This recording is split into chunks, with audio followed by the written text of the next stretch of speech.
মানে when while correction আমাদের right forms of verb বলেন বা ইংরেজির এটাকে কি বলা হয়, মানে সেন্টেন্স কারেকশনের অন্যতম একটা গুরুত্বপূর্ণ পার্ট, ঠিক আছে। সো এই হোয়েন এবং হোয়াইলের ক্ষেত্রে বেসিক্যালি আমরা যে কোনো প্রশ্নকে দুইভাবে সলভ করতে পারি, যে অতীত অতীতকালের দুটি কাজের মধ্যে যে কাজটা আগে করা বোঝানো হয় সেক্ষেত্রে স্যার আমরা বেসিক্যালি কন্টিনিউয়াস নেই, এবং যেটা পরে বোঝানো হয় সেটা ইনডিফিনিট নেই।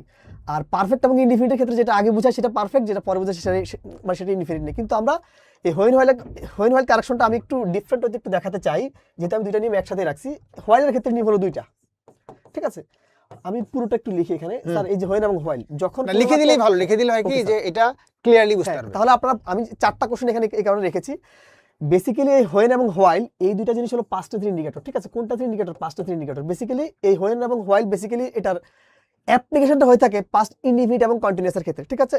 সেক্ষেত্রে হোয়াইলের অ্যাপ্লিকেশন হলো এরকম, এই হোয়াইলের পর যদি আপনি সাবজেক্টটা যদি পান তাহলে আপনি বসাবেন অক্সিলারি ভার্ব প্লাস আইএনজি। এক কথায় কন্টিনিউয়াস। জি স্যার, মানে পাস্ট কন্টিনিউয়াস লাগবে। বাট আপনি যদি হোয়াইলের পর এখানে যদি সাবজেক্টটা না যদি পান তাহলে ডিরেক্টলি ভার্ব প্লাস আইএনজি বসাবেন। সো স্যার আমি এখানে যে ব্যাপারটা বলছিলাম যে আগে পরের নিয়মটা, আগে পরে হলো যারা অর্থ একটু ভালো বুঝি, কিন্তু যারা একটু কৌশলে জানতে চান, হোয়াইলের ক্ষেত্রে নিয়মের অ্যাপ্লিকেশনটা হলো হোয়াইলের পর আপনি যখন সাবজেক্টটা যখন পাবেন তখন অক্সিলারি ভার্ব প্লাস আইএনজি নেবেন, কিন্তু হোয়াইলের পর যখন আপনি সাবজেক্টটা পাবেন না তখন আপনি ডিরেক্টলি ভার্ব প্লাস আইএনজি নেবেন। এটা হলো মেইন জায়গাটা। এখানে বলছে he found the gold coin, মানে সেই গোল্ড কয়েনটা পাইছিল ড্যাশ দ্য ফ্লোর আর কি। হ্যাঁ, সো মানে আমাদের স্যার বলছে, আমি একটু বাক্যটা বোঝানোর জন্য নাকি, অ্যাজ হি হ্যাড ক্লিন। দেখেন এখানে এই যে অ্যাজ, এখানে কিন্তু কারণ বাচক কোনো কিছু আসলে এখানে বুঝাচ্ছে না, ঠিক আছে। প্রথমত এটা করলা কাটা, সো আমি এটা কেটে দিলাম। দেখেন আমার মানে এখানে হোয়াইল আছে, এখানে হুইচ আছে, আমি একটু দেখি। দেখেন আমার এখানে এই যে প্রিন্সিপাল ক্লজটা স্যার এখানে যেহেতু পাস্ট টেন্সে আছে তাহলে আমার অবশ্যই কিন্তু সাবঅর্ডিনেট ক্লজ অনলি পাস্ট টেন্সে লাগবে। সো আমি এটা নিতে পারছি না।